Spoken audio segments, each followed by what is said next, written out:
हिंदी में यूपीएससी की तैयारी से संबंधित प्रोग्राम्स को देखने के लिए सब्सक्राइब करें स्टडी IQ-IAS हिंदी।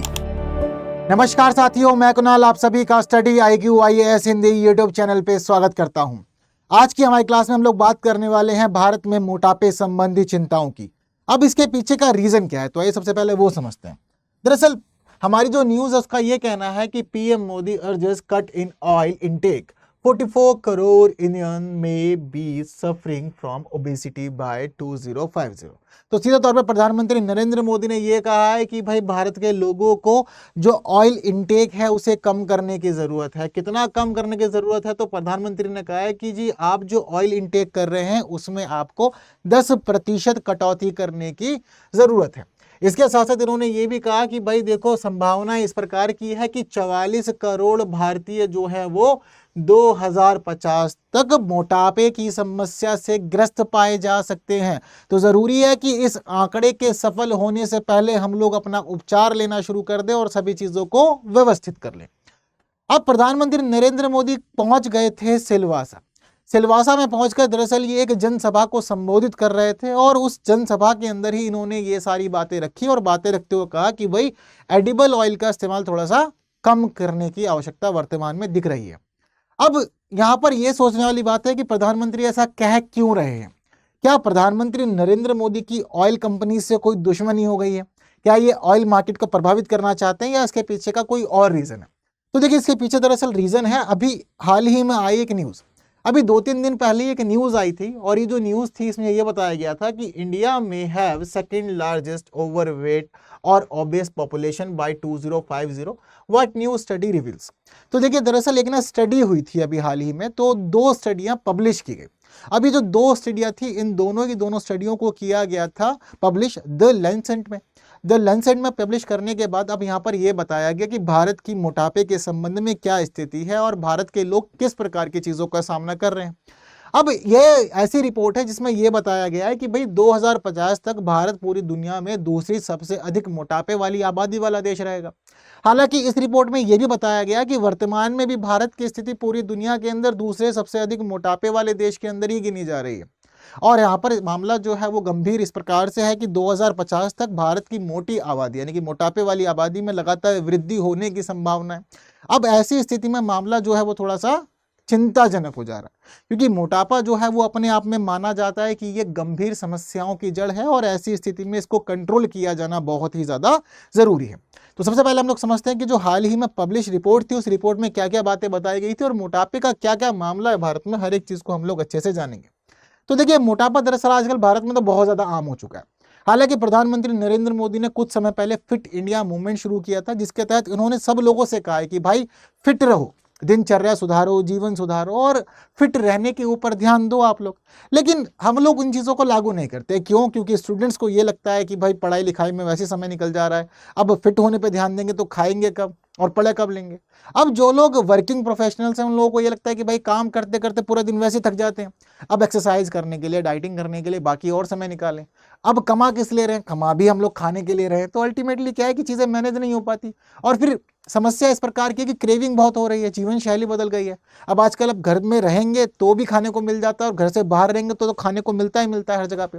चाहे किसी ठेले पे चले जाइए, रेस्टोरेंट पे चले जाइए, चाइनीज का चलन आजकल बहुत ज्यादा है। तो ये ऐसी चीजें हो गई है कि जिसके लिए जीभ भी ललचाती है। हमारी जीभ कहती है कि भाई चाउमीन लाओ, मोमोज लाओ, चिली पटाटो लाओ। ये भी अब समस्या हम लोगों के लिए।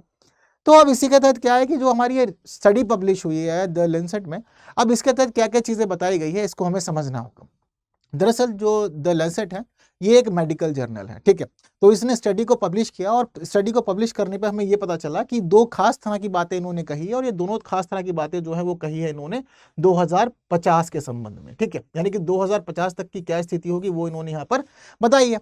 तो क्या बताई है 2050 तक की स्थिति? तो भाई इन्होंने 2050 तक के मामले में ये कहा कि देखिए जी, दुनिया की 380 करोड़ लोग या फिर विश्व के सभी वयस्कों में से आधे से अधिक लोग मोटापे से प्रभावित होंगे, ठीक है। यानी कि ये माना जा रहा है कि 2050 तक जो दुनिया के अंदर 380 करोड़ लोगों की संख्या होगी, ये लगभग पूरी दुनिया की आधी आबादी मानी जाएगी। इसके अलावा ये बात जो थी ये तो उन्होंने सभी वयस्कों के मामले में कही है कि ये सभी वयस्कों की स्थिति है। इसके अलावा उन्होंने ये भी कहा कि 74.6 करोड़ लोग या विश्व के सभी बच्चों या किशोरों में से 1/3 हिस्सा जो होगा वो मोटापे से ग्रसित पाया जाएगा। मतलब ओवरऑल जो आंकड़ा है वो हमें वयस्कों और किशोरों और बच्चों के मामले में तो 1/3 के मोटापे की स्थिति दिखा रहा है, वहीं वयस्कों के मामले में आधे की स्थिति दिखा रहा है। ऐसा क्यों है? तो इसके पीछे का रीजन इन्होंने ये बताया कि देखिए हम लोग चीजों को आजकल बचपन से ही ना खराब करते जा रहे हैं। देखो बचपन में ना मतलब हम लोग देखते हैं कि जैसे आजकल भी चलन है, ठीक है, आप कहीं पे घूम रहे हो और घूमते घामते आपको कोई गोलू मोलू सा बच्चा दिख जाए, चाहे वो एक लड़का है चाहे फिर वो एक लड़की है। अब अगर आपको कोई गोलू मोलू बच्चा दिखेगा तो उस स्थिति में आप लोग क्या करेंगे? अब बच्चे देखे ले ले ले कितना क्यूट बच्चा है, अरे बड़ा प्यारा बच्चा है, बाबू चिज्जी खाएगा, है ना। तो अब हम क्या करते हैं कि बच्चों को हम सपोर्ट करते हैं कि बच्चे जो हैं वो थोड़े मोटे रहें। उनको हम कहते हैं खाने पीने की उम्र है भाई, बढ़िया से खाओ पियो। अब बच्चों की स्थिति क्या होती है कि अब कई बार क्या होता है आपका शरीर ना सभी चीज़ों के अनुरूप ढल जाता है। अगर आप बचपन में हेल्दी हैं, आप चीज़ों को कंट्रोल नहीं कर रहे हैं समय के अकॉर्डिंग, तो क्या होगा कि जैसे जैसे आपकी उम्र बढ़ेगी तो आपका जो मोटापा है उसमें भी व्यापकता आएगी। मतलब आप बढ़ती उम्र के साथ साथ क्या होंगे कि बढ़ते हुए मोटापे को लेकर के आप चलेंगे। इसके पीछे की दूसरे रीजन ये है कि आजकल खाने पीने की जीवन शैली बदल गई है। अगर हम लोग आज से 40-50 साल पहले चलते हैं तो जब छोटे छोटे नन्हे मुन्ने प्यारे बच्चे हुआ करते थे उनको माताएं और घर में क्या खिलाया जाता था, माताएं क्या खिलाती थी घर में, क्या खिलाया जाता था उनको? तो फोकस किया जाता था कि भाई इसको दूध ज़्यादा पिलाना है, मठा पिलाना है, दही खिलाना है, मक्खन खिलाना है, इन चीज़ों फोकस किया जाता था। और खाना पीना जो होता था वो सब घर में बना खिलाता था। उस समय ये सब चीज़ों का कहाँ चलन था? ना तो उस समय पैकेट जंक फूड आते थे और ना ही ये बाहर मार्केट में बिकने वाले चाइनीज आइटम वगैरह, कुछ नहीं था। तो उस समय क्या था कि जीवन थोड़ा सा व्यवस्थित। अब क्या हो रहा है कि माताओं ने एक नई स्थिति बना रखी है, और नई स्थिति ये है कि मान लो कहीं भी घूमने जा रहे हैं तो बैग के अंदर 2 चिप्स के पैकेट जरूर रखे हुए हैं, 2 बिस्किट के पैकेट जरूर रखे हुए हैं।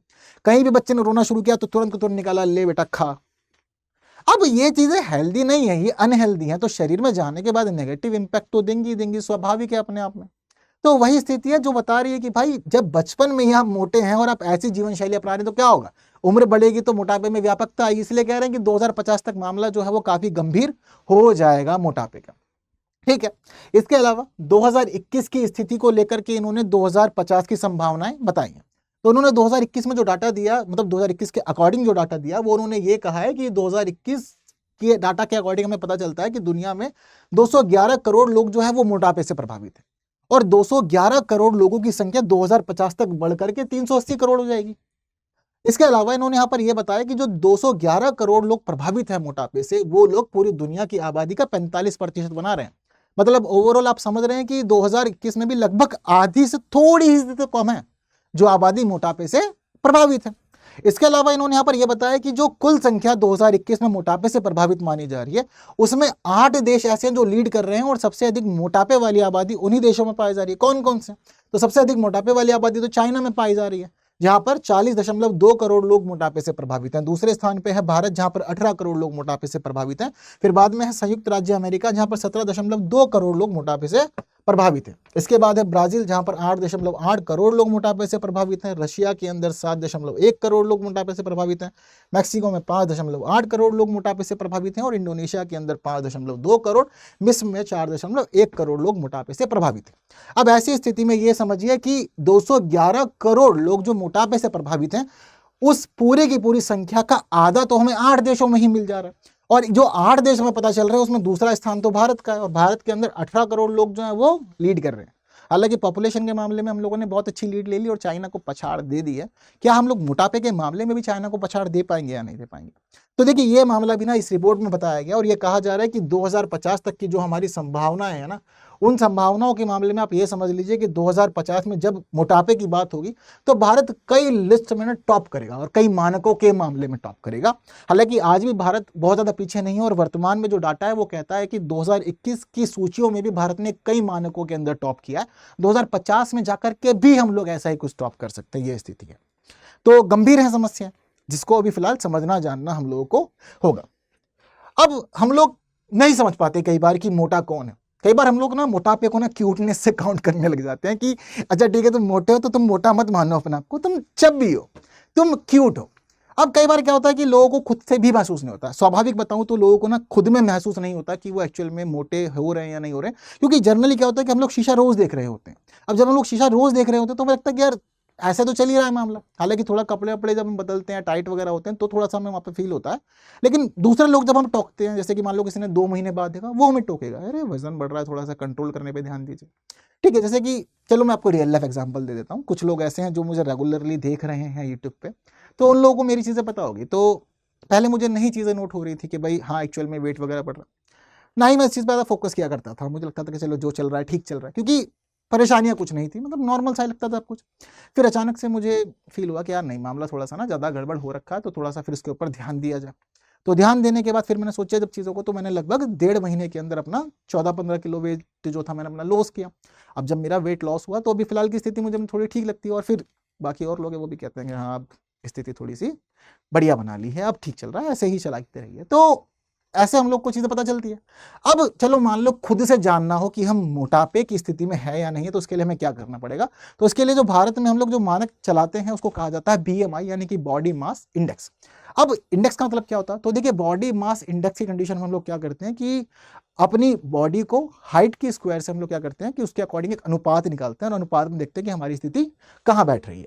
जैसे कि अगर आपको एक्सट्रीमली ओबेस माना जाएगा, तो BMI की कंडीशन में आप लोग का जो BMI होना चाहिए वो 35 से ऊपर होना चाहिए। अगर आपका BMI 35 से ऊपर है, तो समझ लीजिए कि आप एक्सट्रीमली ओबेस यानी कि अत्यधिक मोटापे की स्थिति में है। अब आप लोग सोच रहे होंगे कि कैलकुलेट कैसे करना है। गूगल सर्च करो, किसी भी वेबसाइट पे चले जाओ, आपका BMI आप बहुत आराम से कैलकुलेट कर सकते हो। बस हाइट डालनी है, वेट डालना है, BMI अपने आप निकल जाएगा। ठीक है, तो अत्यधिक मोटापे की आप समस्या का सामना कर रहे हैं, तो BMI आपका जो होगा वो 35 से प्लस आएगा, समझ लो कि आप बहुत अत्यधिक मोटे हैं। अगर आपका BMI 30 से 35 के बीच में, तो समझ लीजिए कि आप मोटापे की समस्या में तो फिर भी हैं, आप खुद को मोटा वहां पर कह सकते हैं। अगर मान लीजिए कि आपको यह मानना है कि भाई आप हेल्दी वेट की कंडीशन में है या ओवरवेट की कंडीशन में, तो क्या है, अगर आपको आपका जो BMI है वो BMI 25 से 30 के बीच में आ रहा है, तो आप ओवरवेट हैं। और वहीं आपका जो BMI है वो अगर आ रखा है 18.5 से 30 के बीच में, तो ऐसी स्थिति में आप नॉर्मल कंडीशन में हैं, आप यहां मान सकते हैं कि आप हेल्दी वेट में हैं। ठीक है, अगर आपका BMI 18 से मतलब 18.5 से कम हो गया, तो समझ लीजिए आप अंडर वेट है, मतलब आप एक तरह से कुपोषित वाली स्थिति में आपको कहेंगे लोग, बताओ कुपोषित व्यक्ति है। ठीक है, हड्डियां हड्डियां ज्यादा दिख रही हैं, हड्डियां चुभ रही हैं, ऐसा हम लोग कहते हैं व्यक्ति को। फिर उसके बाद में ना ये सामान्य स्थिति है हम लोग की। तो ऐसा आप ना सुने तो जरूरी है कि आपको थोड़ा सा अंडर वेट की स्थिति से आगे बढ़ना है, बट ओवर वेट की तरफ नहीं जाना है, ओबेस की तरफ भी नहीं जाना है। क्लियर है बात सारी।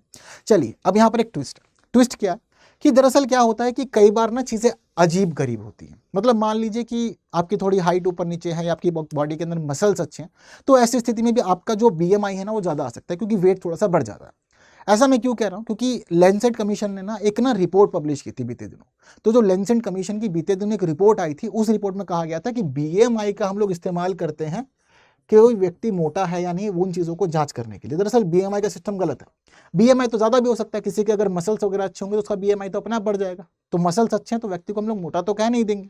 तो उन्होंने कहा कि देखो, हमें ना परिभाषा बदलनी चाहिए, और हमें कहना चाहिए कि जो मोटापा है ना, ये मोटापा 2 तरह से होता है। इन्होंने एक नई परिभाषा देने की उस समय प्रयास किया और कहा कि सब लोग उसको अपनाओ।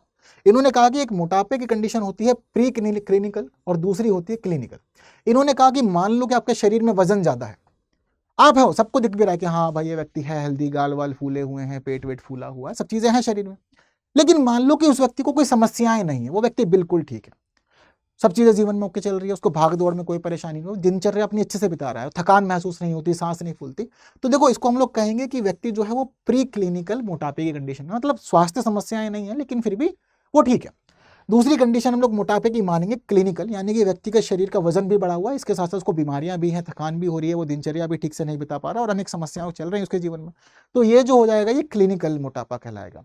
तो 2 तरह का होना चाहिए, एक प्री क्लिनिकल ओबेसिटी होनी चाहिए, दूसरा होनी चाहिए क्लिनिकल ओबेसिटी। ये बात कही थी लैंसेट कमीशन ने अपनी रिपोर्ट के अंदर। ठीक है, तो उस समय मैंने इसको पढ़ा भी था। तो ये सभी चीज़ें जो हैं वो कहीं ना कहीं थोड़ा सा चीज़ों को अलग डायरेक्शन में ले जा रही है, और वास्तविकता है कि हाँ आपके शरीर के अंदर आपके बोन डेंसिटी की वजह से, आपके मसल्स की वजह से हो सकता है कि आपका वेट थोड़ा ज़्यादा हो, बट शरीर के ऊपर दिखता ना हो। तो ये चीज़ें भी बिल्कुल मैनेजमेंट हो सकती है, रीज़न बन सकती है, और स्थिति इस प्रकार की भी हो सकती है, इसमें कोई दो राय कहीं से कहीं तक बिल्कुल भी नहीं है। तो प्रयास किया गया चीज़ों को बदलने का, लेकिन फिलहाल जो हम लोग अधिकतर चीज़ें जो है वो हम BMI के अकॉर्डिंग ही कैलकुलेट करते हैं। अब मान लो कि जो लोग मोटे हैं या मोटापे की समस्या का सामना कर रहे हैं, तो उन लोगों के लिए अब क्या चीज़ें हो सकती हैं। सबसे पहली बात तो हम लोग मोटापे का सामना क्यों कर रहे हैं और मोटापे संबंधी समस्या इतनी ज़्यादा क्यों चल रही है, उसके पीछे का रीज़न है चीनी, नमक और वसा से संबंधित पदार्थों का बहुत अधिक इस्तेमाल करना। हम लोग क्या करते हैं कि हम लोग को जैसे किसी को जिसको मीठा पसंद है ना, अब मीठा पसंद है वो ठूस ठूस के खाएगा, उसको रसमलाई भी चाहिए, गुलाब जामुन भी चाहिए, घेवर भी चाहिए, और भी कुछ है तो आने दो, सब कुछ आने दो, कोई दिक्कत परेशानी नहीं है।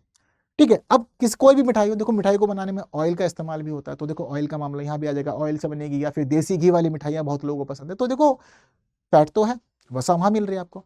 इसके अलावा नमक जो है, सोडियम वाला मामला, ये भी आपको प्रभावित करता है। तो नमक और चीनी आपको जनरली हर चीज में दिख जाएगी जो हम लोग खाते पीते हैं। तो अब जब शरीर में इनकी मात्रा बढ़ेगी, अब एक सीमित मात्रा तक तो हमारा शरीर ऑब्जर्व कर लेता है, मेंटेन कर लेता है, बट जब एक्सेस मात्रा आएगी तो क्या होगा, कहीं ना कहीं तो निकलेगा, तो फिर तोंद आएगी बाहर। समस्या तो यहाँ पर कुछ भी नहीं है ना। इसके अलावा आजकल क्या हो गया, हम लोगों ने आजकल अपना जो जीवन वाला मामला थोड़ा सा बदल लिया, काफी गड़बड़ कर लिया। अल्ट्रा प्रोसेस्ड खाद्य पदार्थ जो हम लोग बहुत ज्यादा इस्तेमाल कर रहे हैं, पैकेज ड्रिंकिंग चीजें जो है या ड्रिंकिंग आइटम्स है वो भी बहुत इस्तेमाल कर रहे हैं। अब पसंद है हमें कि हाँ जो पैकेट में मिल रहा है, पैकेट वाली चीजें खाते रहो, पेट भरते रहो, ठीक है, पर वो ठीक नहीं है, समस्या है वहाँ ज्यादा है। इसके अलावा बहुत सारे लोगों को आजकल पैकेट जूस पीना पसंद है, पैकेज ड्रिंक पीना पसंद है, भाई अनहेल्दी है, बहुत ज्यादा अनहेल्दी है, पर हम लोग पी रहे हैं। और इवन मैं आपको बता रहा हूँ, मैं आपको ये बोलूंगा ना कि ये अनहेल्दी, आप फिर भी खाओगे। आजकल समस्या एक ये भी हो गई है कि ना हम लोग चीजों को जानते हुए कर रहे हैं। आपको किसी ने बता दिया बेटा ये, मतलब पहली बार पता चल गया आपको कि भाई जंक फूड है, अच्छा नहीं है, आप उसके बावजूद मानोगे नहीं, आप खाओगे जरूर। आपको किसी ने आके समझा देना कि देखो मोमोज जो है ना, ये मोमोज ठीक नहीं है, मोमोज नहीं खाने चाहिए, मैदा होता है, पेट में चिपक जाता है, परेशानियां होती हैं। तो बात ठीक है, एक दिन तो मरना ही है, क्यों ना खा पी के मरे उसके बाद में, ये भी जीवन में चलता रहता है। तो ये सारी समस्याएं कहीं ना कहीं बहुत ज्यादा हैं। हम लोग चीजों को जानते हुए कर रहे हैं, ऐसा भी नहीं कि मन जाने, हम जानते हुए सब कर रहे हैं। जो पैकेज ड्रिंक आती है सब बेकार है, बहुत अधिक मात्रा में सब में शुगर होता है, पर हम लोग पीते हैं, फिर भी नहीं मानते, है ना। तो ये सभी चीजें थोड़ा समस्याओं का कारण बनी हुई है। अब समस्याओं का कारण इस प्रकार से बनी हुई है कि कुछ ऐसी समस्याएं हमें देखने को मिल रही है। वयस्कों में मोटापे की व्यापकता, बचपन से ही अब गलत गलत चीजें खाओगे तो क्या होगा, बचपन में मोटे रहोगे, उम्र बढ़ने के साथ साथ मोटापे के अंदर व्यापकता आएगी और अधिक मोटे हो जाओगे उम्र बढ़ने के साथ साथ। जीवन शैली संबंधी बीमारियों का खतरा आपको लगेगा। मोटापा कहा जाता है कि भाई बीमारियों की जड़ है, तो क्या होगा, टाइप 2 डायबिटीज हो जाएगी, हार्ट रिलेटेड डिसीज हो जाएंगी, कैंसर तक आप पहुंच सकते हैं। ये सब चीजें जो हैं वो मोटापे की वजह से होती हैं। मोटापा ऐसी सभी समस्याएं देता है। इसके अलावा रोज की जीवन शैली के अंदर आपको अपने कार्य करने में समस्याएं होंगी, परेशानियों का सामना करना पड़ेगा, चीजें नहीं चल पाएंगी ठीक। सीढ़ी चढ़ने के लिए कोई बोलेगा तो 2 मंजिल चलने में आपकी हालत खराब हो जाएगी उसके बाद में, तो मेंटेन करना जरूरी है। ठीक है, प्रजनन प्रभावित, जब लोग मोटे हो जाते हैं तो ऐसी स्थिति में क्या होता है कि फिर उन लोगों को ना प्रजनन संबंधी गतिविधियों में भी दिक्कतें होती हैं, और जो बच्चे होते हैं उनके जीवन पे भी इसका बड़ा प्रभाव पड़ता है। ठीक है, स्वास्थ्य देखभाल पर अत्यधिक खर्च। अब मान लो भाई समस्याएं हैं, मोटे हो गए, मोटे होने से क्या होगा, बीमारियां लगेंगी, बीमारियां लगेंगी तो क्या होगा, जितना पैसा कमाओगे उसमें ज्यादा से ज्यादा पैसा फिर क्या होगा, अपने लिए खर्च करोगे बीमारियों के ऊपर। कोई डायबिटीज के लिए खर्च करेगा, कोई किसी और बीमारी का इलाज करवाएगा, किसी को थायराइड हो जाएगा तो वो उसके ऊपर खर्च करवाएगा, तो ये होगा। तो जरूरी है कि मामला पैसे कंट्रोल कर लिया जाए तो बेहतर रहेगा। और करना कुछ नहीं है, किसी विशेष मतलब किसी महानुभाव ने कहा है भाई prevention is better than cure, तो क्यों इलाज लेना है, प्रिवेंशन पे ध्यान दे लो ना, जो चीजें पे परहेज करना चाहिए थोड़ा परहेज कर लो, मामला बिल्कुल ठीक हो जाएगा। क्लियर है बात सारी की सारी। चलिए इसी बात बता दो उपाय क्या है। तो देखो उपायों में है स्थानीय खाद्य प्रणालियों की खाद्य कंपनियों से सुरक्षा। देखो हम लोगों के पास ना एक बहुत ही अच्छी खाद्य प्रणाली है। अब हम लोग बात करते हैं अपने ग्रामीण भारत की। ठीक है, ग्रामीण भारत में चले जाओ, आपको मोटे लोग बहुत कम मिलेंगे। क्यों? क्योंकि उनकी जीवन शैली अच्छी है और फालतू की चीजें नहीं खाते, घर का खाना खाते हैं, देसी चीजें खाते हैं, जीवन शैली बहुत अच्छी चल रही है। भाई किसी 80 साल के ताऊ से भी मिल लोगे ना, वो ताऊ भी बहुत बढ़िया से बातचीत करेगा आपसे गांव में जाकर के। ठीक है ना, गांव में बैठो बतियाओ आराम से, कोई परेशानी नहीं, खाते बढ़िया चीजें। ठीक है ना, हेल्दी चीजें खाते हैं, अनहेल्दी चीजें वो खाते ही नहीं है। तो जीवन शैली इसी वजह से उनकी सुरक्षित है। तो जरूरी है कि हम लोग अपनी स्थानीय खाद्य प्रणालियों की खाद्य कंपनियों से सुरक्षा करें, क्योंकि जो खाद्य कंपनियां हैं वो हमें खराब चीजें दे रही हैं, ऊपर से हम लोग खरीद भी रहे हैं, पैसा भी खर्च कर रहे हैं और ले भी हम लोग जहर रहे हैं अपने आप में, तो ये गलत है। तो स्थानीय खाद्य प्रणाली बहुत अच्छी है, उसको सुरक्षा मिलनी चाहिए और इसी को हम लोग अपनाएं तो बेहतर रहेगा। ठीक, इसके अलावा स्वदेशी कृषि पैटर्न और पारंपरिक खाद्य विधियों को प्रोत्साहन। तो जो हमारी स्थानीय कृषि पैटर्न है जो हम लोग उगाते हैं बहुत अच्छा उगाते हैं, परेशानी कुछ नहीं है। ठीक है, इसके अलावा जो हमारे पारंपरिक खाद्य विधियां हैं उसको हम लोग बढ़ाएंगे, अच्छे से उत्पादन करेंगे, इन चीज़ों को खा पी करके हम लोग जीवन अच्छा चला सकते हैं। मीठे पेय पदार्थों का हतोत्साहन, यानी कि जो हम लोग आजकल स्वीट ड्रिंक्स वगैरह खरीद रहे हैं, मीठे मीठे खाद्य पदार्थ ले रहे हैं, ठीक है, पेय पदार्थ ले रहे हैं, जैसे कि फ्रूट जूस वगैरह सब कुछ आ रही है, ड्रिंक्स आ रही है, तो अनहेल्दी है, बहुत ज़्यादा शुगर होता है इसके अंदर, तो नहीं लेना चाहिए। नैदानिक प्रबंधन और उपचार में निवेश, तो सरकार को और जो हमारी मेडिकल सेक्टर है उन लोग को फोकस करना चाहिए कि भाई वो इस तरफ थोड़ा सा इन्वेस्टमेंट करें और चीज़ों को मैनेज करने पे ध्यान दें, इसके बीमारी मोटापा इन सभी चीज़ों के उपचार पे ध्यान दें, तो चीज़ें थोड़ी सी ठीक हो जाएंगी। हम लोग के लिए जरूरी है कि राष्ट्रीय स्तर की नीति, रणनीति और कार्य योजना तैयार करें, जिसके तहत सभी लोग चीजों को आगे बढ़ाएं। हालांकि अपनाना ना अपनाना अपने ऊपर ही डिपेंड करता है, ठीक है। तो फिर भी क्या है कि माना जाता है कि सरकार को भी राष्ट्रीय स्तर पर नीति, रणनीति, कार्य योजना तैयार करनी चाहिए, जिससे कि लोग समझे कि हाँ, स्वास्थ्य जीवन शैली का क्या मामला है। जैसे कि फिट इंडिया मूवमेंट चल रहा है हमारे देश में, तो जरूरी है कि सब फिट हो, योगा वगैरह कर सकते हैं, ज्यादा कुछ मेहनत नहीं करनी है तो कर सकते हैं। स्वास्थ्य जीवन शैली को अपनाएं, व्यायाम करें। तो अच्छी जीवन शैली मतलब ये कि नियमित रूप से समय से खाएं, हेल्दी खाएं, बाहर की चीज़ों पे थोड़ा सा कंट्रोल रखें, और पैकेज्ड फूड वगैरह ना खाएं, या पैकेज जंक फूड जो होता है वो ना खाएं। तो इन सब हम इन सब चीज़ों से हम लोग अपने आप को बचा सकते हैं, सुरक्षित रख सकते हैं, जीवन काफ़ी अच्छा हम लोग का हो जाएगा। क्लियर है बात सारी? तो प्रधानमंत्री नरेंद्र मोदी ने कहा है, प्रधानमंत्री तो बना देते हो बहुमत दे करके इन लोगों को, तो फिलहाल जरूरी है कि बात भी मानी जाए, और सलाह बुरी नहीं है, ठीक है। ऐसा नहीं कि सलाह बुरी, सलाह बिल्कुल बुरी नहीं है, चीज़ों में हम लोग सुधार कर सकते हैं, और मामला जो है वो हमारे ही लिए है, हमारे ही स्वास्थ्य के लिए, तो हमें अपनाना चाहिए। बाकी आप लोग को लगता है कि कोई व्यक्ति आपके फ्रेंड सर्कल में, परिवार में कोई, तो उस तक वीडियो को शेयर कीजिए। जिन्होंने वीडियो को लाइक नहीं किया, लाइक भी कर दीजिएगा। और इसके साथ ही ऐसी इन्फॉर्मेटिव वीडियोस के लिए बने रहिए study IQ IAS Hindi YouTube channel पे। आज के लिए दीजिए मुझे विदा। Thank you so much. जय हिंद। हिंदी में यूपीएससी की तैयारी से संबंधित प्रोग्राम्स को देखने के लिए सब्सक्राइब करें स्टडी IQ IAS हिंदी।